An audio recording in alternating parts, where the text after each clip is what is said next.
Salut Bissoma, c'est Philos. Aujourd'hui pour Stub&Co, on est à Guebwiller, terre de Grand Cru, et je suis au domaine Schlumberger et je vais être accueilli par Séverine qui va nous faire découvrir son domaine familial. Allez, c'est parti, on y va.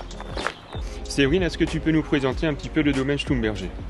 Eh bien, bonjour à tous, donc bienvenue au domaine Schlumberger. Je suis la 7e génération avec mon frère Thomas en charge du domaine.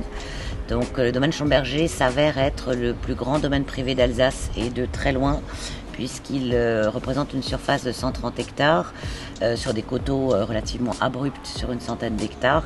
130 hectares, c'est en linéaire, ça représente à peu près 850 km. Quand même. Donc avec de très très beaux terroirs, 4 grands crus, la seule commune d'Alsace a bénéficié de 4 grands crus classés.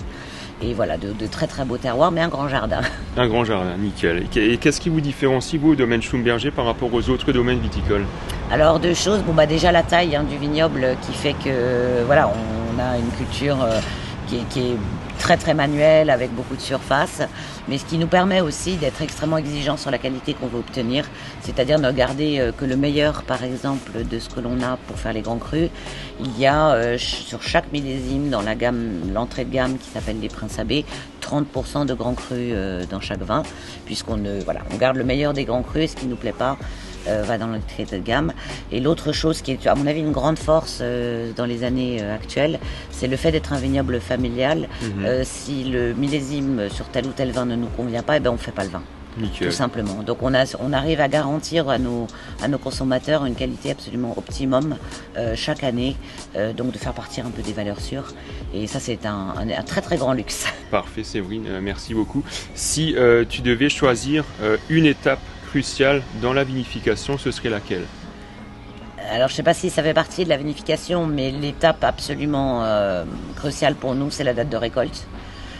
Parce qu'il ne faut pas oublier que nous ne sommes pas des magiciens ni des techniciens, nous sommes des producteurs de fruits.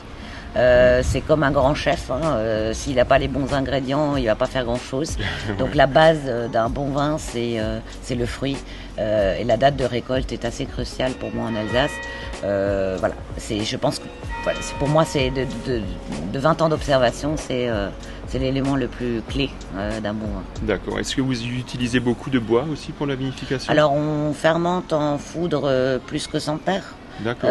Nous, on fait partie de ce qui s'appelle les vignobles un peu traditionnels, c'est-à-dire qu'on garde toute la tradition dans la vinification et dans la méthode de vinification.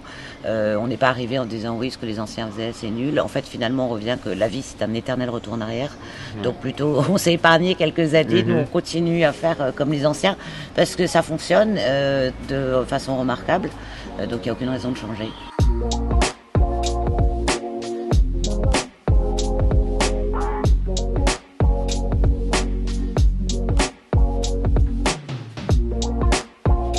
On arrive maintenant au terme de cette vidéo de présentation du domaine Schlumberger à Guebwiller. On vous invite évidemment à visionner les 2 vidéos de dégustation des bouteilles qu'on vous a sélectionnées pour la box conventionnelle et la box Grand Cru pour le mois de juin 2022. Et on vous dit à très vite sur Stub&Co pour de nouvelles vidéos. Es gilt!